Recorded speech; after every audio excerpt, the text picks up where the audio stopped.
Hello students तो এতিয়া আহিল যিসকল ষ্টুডেণ্টছে পলিটেকনিকত এডমিশ্যন ল'ব 3 ইয়াৰৰ ডিপ্ল'মা কোৰ্চ হয় যেটো ইঞ্জিনিয়াৰিঙৰ সেইসকল ষ্টুডেণ্টে এতিয়া এপ্লাই কৰিব পাৰিব তেওঁলোকৰ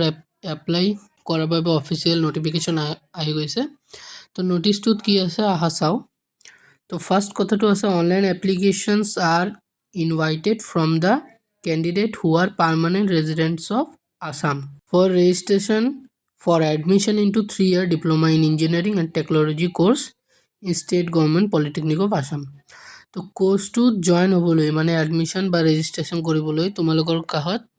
পাৰ্মানেন্ট ৰেজিডেন্টছ অফ আসাম হ'ব লাগিব তোমালোকৰ মানে পিআৰসি সাৰ্টিফিকেটটো থাকিব লাগিব তো পিআৰসি সাৰ্টিফিকেট যদিও এতিয়া নাই তোমালোকৰ তো চেনেলটো সাবস্ক্ৰাইব কৰি ৰাখিবা মই পিআৰসি কিভাবে বনাব লাগে হেতুৰ ওপৰতো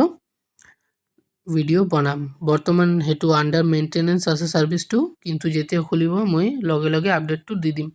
তো চেনেলটো সাবস্ক্ৰাইব কৰি ৰাখি দিব তাৰপিছত কি আছে যে candidates who are not permanent residents of Assam যিসকল ষ্টুডেণ্টে মানে পার্মানেন্ট রেজিডেন্স সার্টিফিকেট নাই মানে পিআরসি নাই বা আসামৰ পাৰ্মানেন্ট বাসিন্দা নহয় সেইসকলে বহুত মানুহ আছে বাহিৰৰ পৰা আহি মানে থাকে ৰেন্টত থাকে তো সেইসকলেও এপ্লাই কৰিব পাৰিব আন্ডাৰ কি central government employ quota only তো কি সিজিই কোটা তো হেতু কি মানে যদি সেন্ট্রাল গভৰ্নমেন্টৰ কোনো এমপ্লয় হয় তেওঁলোকৰ মাক বা দেউতাক বা তেও যদি হয় তেওঁলোকে এপ্লাই কৰিব পাৰিব তাৰপিছত আছে হাউ টু এপ্লাই তো candidates are to apply online by opening the www.dte.assam government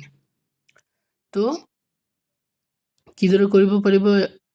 apply তো যিকোনো ব্ৰাউজাৰত গৈ dte.assam.gov সাৰ্চ কৰিলে তো ওয়েবসাইটটো আহি যাব তাত ক্লিক কৰিব লাগিব online application portal for admission into state government polytechnics of Assam সেশনটো দেখিলে তোমালোকে 2025 to 26 হ'ব লাগিব the online registration portal will be opened with from 19th May 2025 to 7th June 2025 no other mode of application will be accepted মানে offline এপ্লিকেশনৰ কোনো scene নাই অনলাইনতে কৰিব লাগিব এতিয়া সো এলিজিবিলিটি ক্ৰাইটেৰিয়া আৰু এজ লিমিটটো দেখি লোৱা কোৰ্সটোৰ কাৰণে তো candidates must pass the HSLC or the equivalent examination in single sitting with mathematics and science as compulsory subject তো candidates কি কৰিব লাগিব HSLC বা 10th পাস কৰিব লাগিব সিঙ্গেল সিটিং মানে এবাৰত পাস কৰিব লাগিব কোনোজনে যদি ফেল কৰি কম্পাৰ্টমেন্টাল দি আছে বা দুবাৰ দি আছে তেওঁলোকৰ নহব mathematics and science compulsory subject হ'ব লাগিব আৰু পাস কৰিব লাগিব এই দুটা সাবজেক্টত ঠিক আছে থিওৰি আৰু প্ৰ্যাকটিক্যাল দুটাতো পাস কৰিব লাগিব ম্যাথমেটিক্স এন্ড সায়েন্সত এতিয়া so caste category required minimum average mark in mathematics and science আছে তেতিয়া জেনারেল আৰু ওবিসি বা এমওবিসি যেতিয়া যিসকল আছে তেওঁলোকৰ 40% মাৰ্ক লাগিবই only mathematics আৰু সায়েন্সত হেতুৰ কথা কৈছো মই ওভাৰঅল নকোৱা মই যে ম্যাথছ আৰু সায়েন্সত 40% মাৰ্ক তো লাগিবই শিডিউল কাস্ট যিবিলাক আছে তেওঁলোকৰ 35% লাগিব কম বহুত কম আৰু এসটি শিডিউল ট্ৰাইব যিসকল কাস্ট আছে তেওঁলোকৰ 33% লাগিব এটো বহুত কম হয় দুটা সাবজেক্টৰ মাত্ৰ ঠিক আছে তাৰপিছত যিসকলে পিডব্লিউডি আছে পিডব্লিউডি মানে বিকলাঙ্গ কোটা ঠিক আছে যিসকল বিকলাঙ্গ আছে তেওঁলোকক as per candidate own caste and category তো তেওঁলোকক পিডব্লিউডিৰ পৰা সাৰ্টিফিকেট দিয়া হয় আৰু তাৰ পৰা নিৰ্ধাৰিত কৰা হ'ব মিনিমাম এজ হ'ব লাগিব 16 ইয়াৰ এজ অন 31/12/2025 মানে 31st ডিসেম্বৰ অফ 2025 ত তোমাৰ বয়স যেটো আছে 16 বছৰ পুৰা হ'ব লাগিব এটো হলে মিনিমাম এজ ৰিকোয়াৰমেন্ট তাৰপিছত নোট কৰা ব্যাপাৰ আছে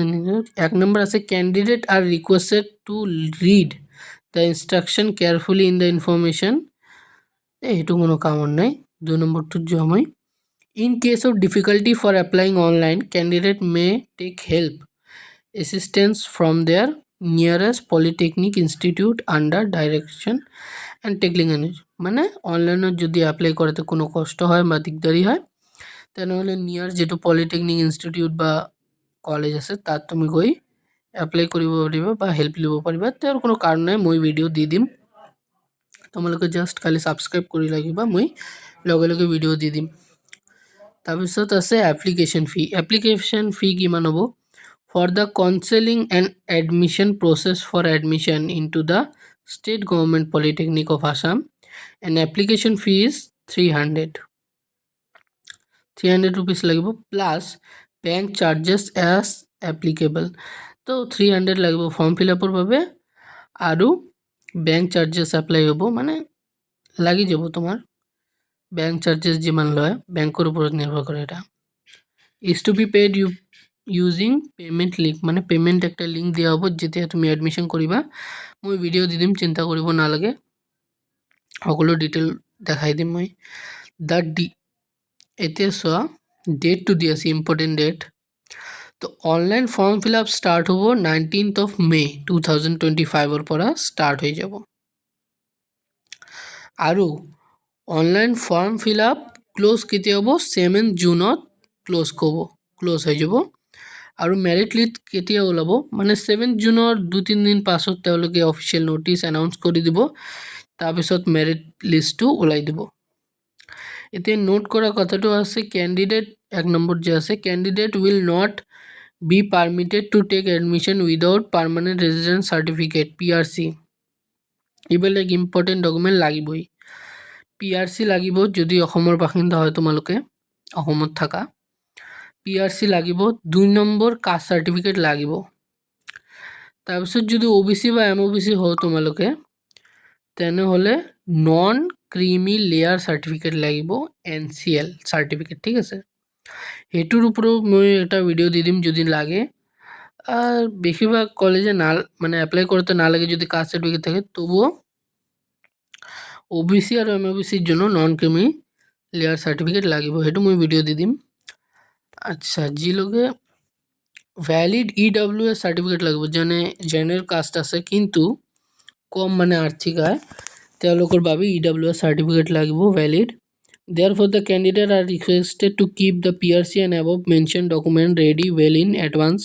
for the admission. তো এডমিশ্যনৰ আগত এইবিলাক ডকুমেণ্ট তোমালোকৰ হাতত ৰেডি থাকিব লাগিব। 2 নম্বৰ আছে, candidate applying under central government employee quota are requested to go through the specific instruction from CGE quota. তো যিবিলাক ষ্টুডেণ্টে হিয়াৰ পৰা মানে চেণ্ট্ৰেল গভৰ্ণমেণ্ট কোটাৰ পৰা এপ্লাই কৰিব, তেওঁলোকৰ কিছুমান ইনষ্ট্ৰাকশ্যন থাকে, এইটো মানিব লাগিব তেওঁলোকৰ। তো ভিডিঅ'টো ইয়াতে মই শেষ কৰোঁ, অলৰেডি বহুত দীঘল হৈ গৈছে। আৰু ইয়াত যিবিলাক ডকুমেণ্ট লাগে PRC হওক বা NCL চাৰ্টিফিকেট হওক, নন ক্ৰিমি চাৰ্টিফিকেট, এইবিলাক মই বনাব ভিডিঅ' দি দিম, কমেণ্ট কৰিবা আৰু ছাবস্ক্ৰাইব কৰি ৰাখিবা। মই পলিটেকনিকৰ যে এডমিশ্যন বা এপ্লাই কৰিব লাগিব সেইটোৰো ভিডিঅ' মই দি দিম, কোনো চিন্তা কৰিব নালাগে। খালি তোমালোকে বহুত আপডেট আহি আছে ইয়াৰ ষ্টুডেণ্টক লৈ বা NSP এডমিশ্যন মানে স্কলাৰশ্বিপ, বহুতো মই আপডেট দি থাকোঁ। তো এতিয়া কথা হ'ল যে বহুতো মানে জেনেৰেল কাষ্ট যিবিলাক আছে তেওঁলোকে সুধিব যে জেনেৰেল কাষ্টৰ চাৰ্টিফিকেট লাগে নেকি, কিন্তু জেনেৰেল কাষ্টৰ কোনো চাৰ্টিফিকেট নালাগে, only OBC and SC certificate হয়, কাষ্ট চাৰ্টিফিকেট, ঠিক আছে। তো ভিডিঅ'টো ৰাখোঁ, ষ্টে টিউনড, কিপ ৱাচিং এডুসেৱা আসাম।